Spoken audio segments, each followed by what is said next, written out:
하나님 안에서의 기쁨. 오늘은 로마서 14장 17절 말씀을 가지고 기쁨이 완성되는 하나님의 나라라는 제목으로 하나님의 말씀을 함께 상고합니다. 로마서 14장 17절 말씀이에요. 하나님의 나라는 먹는 것과 마시는 것이 아니요 오직 성령 안에 있는 의와 평강과 희락이라. 인류의 역사 속에서 수많은 나라와 제국들이 세워졌다 무너졌습니다. 강력한 군사력, 풍요로운 경제, 자유로운 문화, 사람들은 더 나은 세상을 꿈꾸며 새로운 나라를 갈망해왔죠. 그래서 한 나라가 세워지고 흥망성쇠가 반복되어졌습니다. 하지만 바울은 오늘 본문에서 하나님의 나라는 이런 세상의 나라들의 개념과는 전혀 다른 것이다 라고 얘기합니다. 오늘 본문 말씀이죠. 하나님의 나라는 어떻다고요? 하나님의 나라는 먹는 것과 마시는 것이 아니라고 합니다. 오직 성령 안에 있는 의와 평강과 기쁨이라는 거예요. 희락이라는 것이죠. 하나님의 나라는 물질이 아니라 영적인 실제입니다. 그 나라는 세상의 나라들과는 달리 의로움과 평화와 기쁨이 그 본질을 이루고 있죠. 이러한 기쁨과 희락은 일시적인 위로가 아니라 하나님의 통치 안에서 이루어지는 존재의 회복이고요. 그 통치가 완성되어질 때 하나님의 희락과 기쁨도 온전히 완성되게 되는 것입니다. 우리가 그것을 누릴 수 있게 되는 것이죠. 하나님의 나라에서 말이에요. 하나님의 나라는 먼저 의로움에서 시작됩니다. 바울이 가장 먼저 언급한 것은 의로움이죠. 이것은 도덕적인 선함이나 바른 윤리적 행실 이전에 하나님과의 바른 관계를 의미합니다. 성경에서 말하는 의로움이라고 하는 것은 하나님과의 바른 관계를 의미하는 거예요. 이것이 의로움이고요. 우리가 의롭게 되는 것을 칭의라고 합니다. 이런 칭의는 죄인인 우리가 의롭게 되는 유일한 근거 무엇입니까? 오직 예수 그리스도밖에 없다는 사실, 우리가 믿음으로 고백하는 거잖아요. 죄로 인해 하나님과 단절된 인간이 오직 예수 그리스도의 십자가를 통하여 하나님 앞에서 의롭게 되는 것입니다.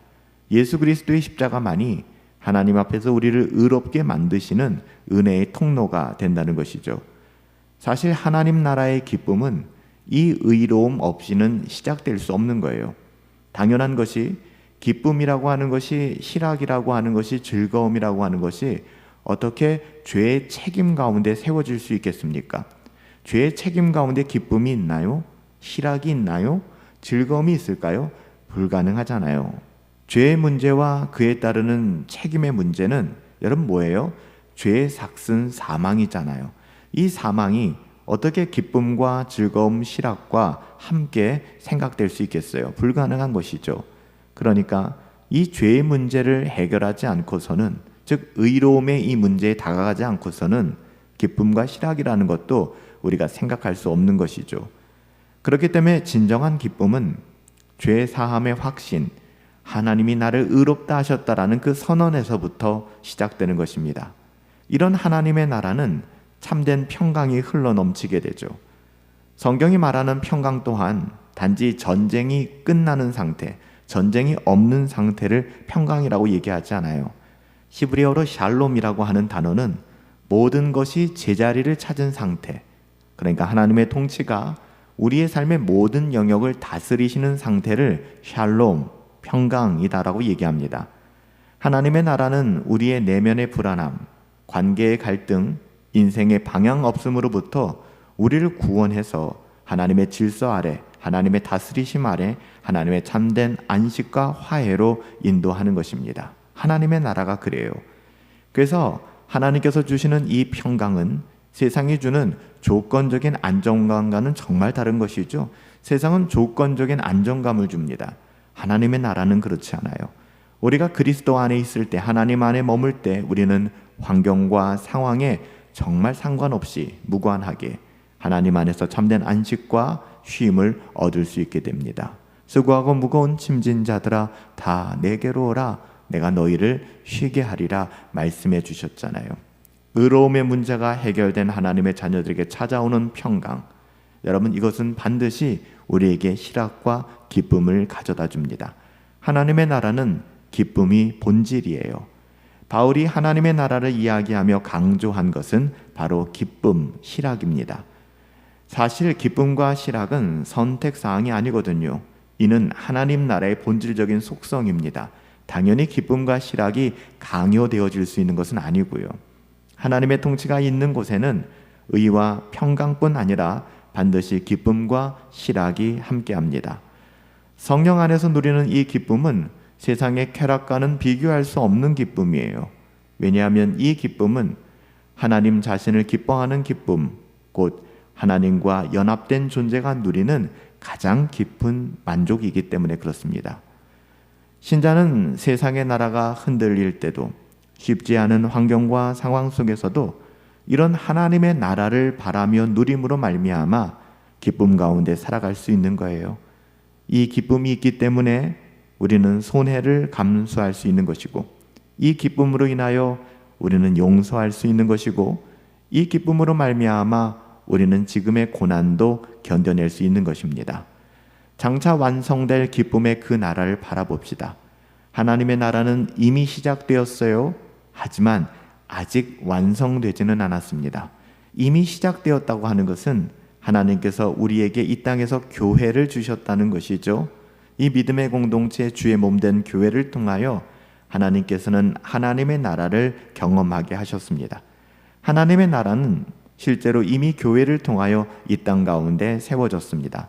물론 죄 많은 인간들이 모였기에 여전히 불완전하지만, 은혜 아니면 살아갈 수 없지만, 그럼에도 불구하고 이미 하나님의 나라는 이 땅 가운데 시작된 거예요. 물론 이런 불완전한 모습이 영원하진 않아요. 우리 주 예수 그리스도께서 다시 오실 때 하나님의 나라는 완벽하게, 완전히, 온전히 이루어질 것입니다. 이것을 요한복음 21장 3절부터 4절 말씀에서 사도 요한은 이 하나님 나라의 완성의 장면을 이렇게 묘사하고 있잖아요. 보라, 하나님의 장막이 사람들과 함께 있음에 그들의 눈에서 모든 눈물을 닦아주시니 다시는 사망이 없고 애통하는 것이나 곡하는 것이나 아픈 것이 다시 있지 아니하리니. 아멘. 여러분, 바로 이것이 기쁨의 완성이에요. 이것이 하나님의 나라입니다. 여러분, 소망 가운데 이 기쁨의 나라, 하나님의 나라를 갈망하시기 바랍니다. 소망하시기 바랍니다. 하나님과 함께 있고 또 눈물이 없으며 죽음도 없고 죄가 사라진 나라, 그 나라를 소망하는 사람들은 결코 이 땅의 것들로 인하여 기쁨을 빼앗기지 않을 거예요. 왜냐하면 우리의 기쁨은 이 세상에 썩어질 어떠함으로 오지 않기 때문이죠. 하나님의 나라는 우리들의 삶 속에 이미 시작되었습니다. 하나님의 나라는 우리 주 예수 그리스도를 믿고 우리가 의롭게 된 그 순간부터 성령 안에서 평강과 기쁨을 누리게 됨으로 말미암아 시작된 거예요. 오늘의 삶이 혼란스럽고 무의미하게 느껴질 때마다 우리는 하나님의 나라의 백성으로서 하나님의 자녀답게 하나님 안에서 기쁨을 누리며 살아가야 합니다.